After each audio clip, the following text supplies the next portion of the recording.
Good morning. Chumash Rashi, Torah portion Ki Savo. We are in the fourth reading, short reading today. And let's get right to it. We are in chapter 27, verse 1. Mitzav Moshe commanded Zikne Israel and the elders of Israel, Esa'am, the nation, Lemor say. What they say, Shamar is called a mitzvah. Heed, guard, observe all of the mitzvahs, and that which I command you this very day. Rashi. Shamar is called a mitzvah. Observe all of the commandments. Loshen hoive. This means in present tense. In other words, continuous action.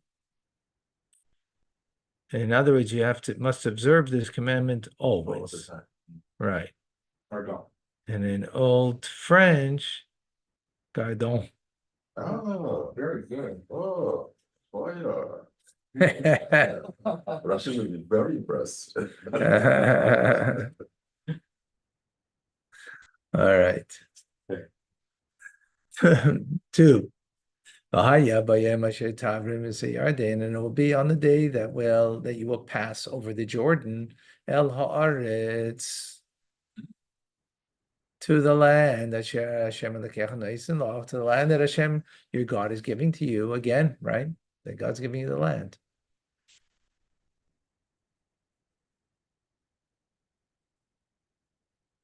One second. To let people in, please. Okay, so when you will pass into the land that Hashem is giving to you, and you'll set up for yourselves stones, big stones, and plaster them with lime. Let's see, Rashi. And you should set up great stones for yourselves, Yarden in the Jordan. And afterwards, take others from there, and build an altar out of them, Mahar Eval, on Mount Eval. So it comes out saying over here, and others we conclude from this, there were 3 types of stones which the Israelites set up upon crossing the Jordan. 12 that were in the Jordan. And a corresponding number in Gilgal. Bahar Eval, and a corresponding number in Mount Eval. These are Masechta Saita, as you find in the tractate of Saita. Rabbi, are those 3 places you can do sacrifice? Hold on, let me try. Not I don't think. Give me a second.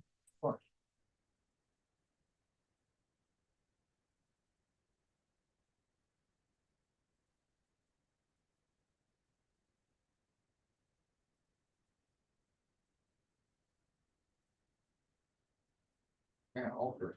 1 second.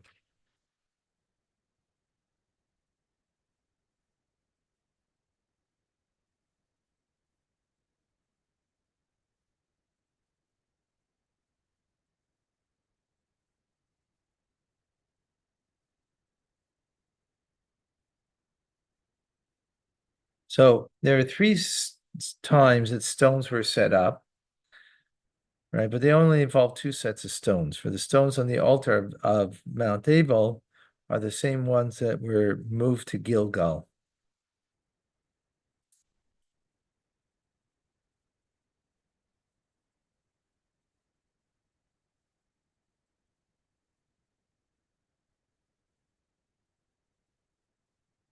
Let's go further. Verse number 3. And you shall write aleihim, upon these stones. Eskol divrei Torah, the entire words of Torah, hazois, this Torah. Ba'avracha, um, when you come to pass over into the land. Now, there's in your passing over the Jordan. Lamana shetave ela aretz, in order that you should come into the land, Hashem again, that Hashem your God is giving to you. Another repetition of the same fact. Eretz zvas chalav v'dvash, a land that is flowing with chalav is milk, dvash is honey. Right? Honey means from dates, right? Doesn't mean from the bees. Hashem as spoken to you by Hashem, the God of your forefathers, to you.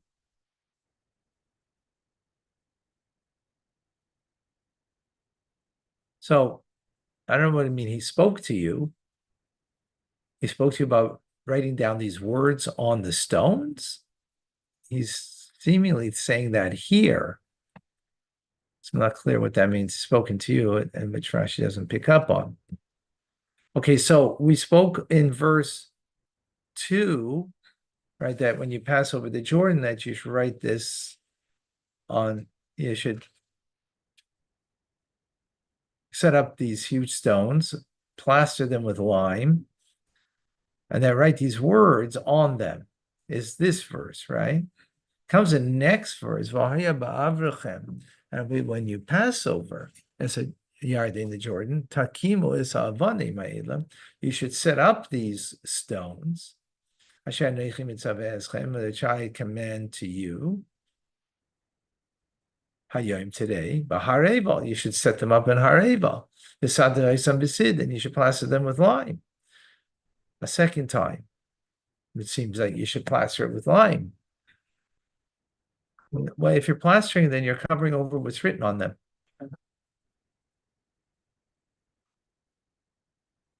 So it seems like they were served.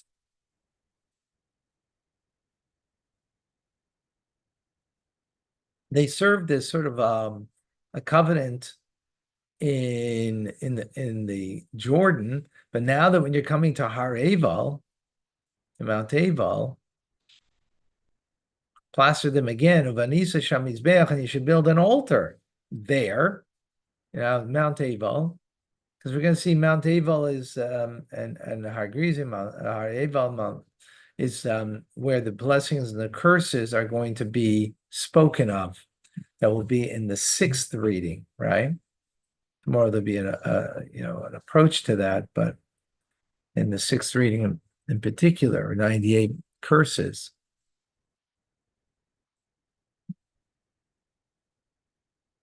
Altar. Excuse me. But here you're building it as an altar, an altar of stone, leisanif aleihim barzel. Don't wield any metal on it. In other words, don't cut the stones with metal. Avadim shleimus tivnes mizbeach Hashem elokecha. Avadim shleimus means complete whole stones. You should build the altar of Hashem your God.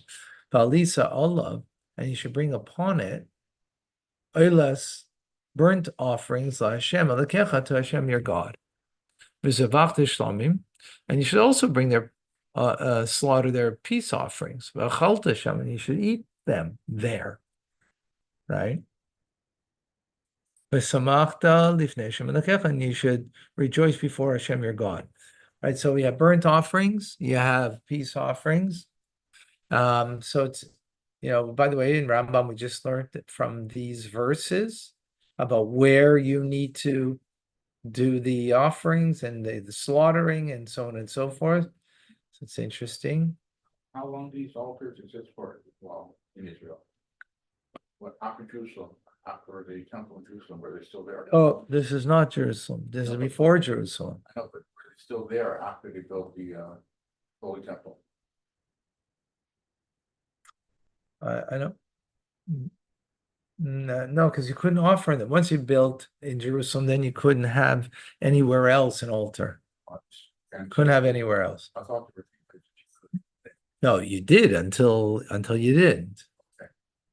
You're talking about in the times of the base of Jerusalem. It was 369 years in Gilgal, she mentioned here. right? And Couldn't be used. I don't know, that's a good question. In any case, Safta Allah Avonim. Okay, so you're bringing your offerings here on this altar that's made from whole stones, not cut with metal. Kasaftis Avonim, Allah Avonim, and you should write on these stones. It's called Divrei Torah, Hazais, Be'er. You should write all the words of the Torah very clearly. Rashi Be'er Hativ. We had this already in Parshas um, Dvarim, the first Torah portion of the fifth book, and it said there at the very beginning, Be'er Hativ, it said very clearly, and there it explained B'shivim Lashon, 70 languages. So they plastered them, then they wrote the words, then they plastered them again, and then they wrote the words. And now it seems, now it's saying in 70 languages. That sounds like Big stone. big stones and Big task as well too. yeah. So I have on my wall in my house, as you know, a painting, an artist in Sfas in Israel, that the whole book Bamidbar, the book of the fourth book, right, of Numbers, the entire thing is written in very small script, right? Is written there. So I guess, if you have big stones, but All letters. Yeah, but that's in gonna very take- small letters, That's gonna take a long time. I And guess. 70 languages, so, At least a week. and who would be tasked to do that? So there are people, I guess, who were tasked to do, how it looked, and if you could read from it, sounds like probably couldn't even read from it. I don't know. Huge stones, for one thing, as I said, you couldn't use any method to hew the stones. So hewing the stones themselves would be a task, a challenge. Getting the stones from wherever they are located to the sites, another issue. Yeah, So not our issue. I would like to be Not- project manager on this. I say not our issue. What, because Rashi doesn't deal with it. But I have project management training. so Uh-huh, I'm thinking about okay. this. All right, we'll send you there. It's a done deal, it's already done, so don't It's worry. already done. Okay. Were they etched in stone or were they written on stone? Well, lime was covering them, so I guess it was written on the lime. This was plaster. Plastered with lime, right? They etched it, so they wrote it, okay, Well, etched it, of course it was etched. that's what I wondered. How else would it be written? I know, marker, magic marker. Yeah. Okay. Okay. Okay, number 9, Vidaber Moshe spoke, Kohanim v'Levim, and the Levite Kohanim, El Kol Israel, to the entire Jewish people, to all of Israel, Lamor saying, Haskes Ushma. Haskes is to pay attention, it translates over here, Ishma, and listen, Israel, Jew. Hayom hazeh, this very day, Niyes Elam, you have become a people, Lashem Elokeichem, Elokecha, to Hashem your God. Rashi Haskit Kitargumo, according to Onkelis's understanding, which means to listen or pay attention, right? Hayom hazeh Niyes Elam, if this day you become a people to God, right? What does it mean this day? Every day, should be in your eyes. If you came into the covenant with God on this very day. Others, the covenant you shouldn't feel that the covenant's 3,000 plus years, and it's an old covenant, and we need an update. We need to push the envelope, and we need an updated covenant, right? No? Very day, Huh? it's very day, This very day, God gave it to you. That's how you should see it. it's a common theme. Yes. Shemaita, and you should listen.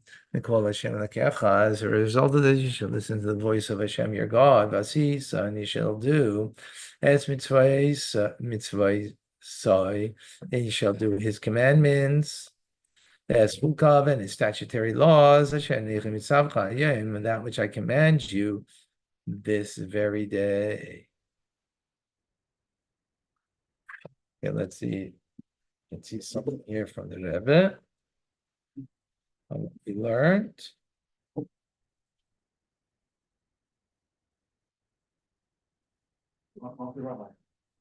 Yeah, a bit later. Yes. Yeah, not at the moment.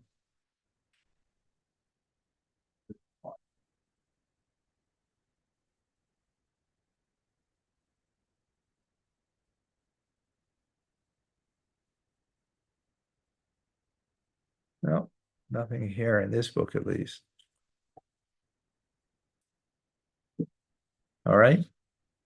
Folks, we'll see you soon. Bye. Bye, Mr. Raj. Thanks. Bye bye.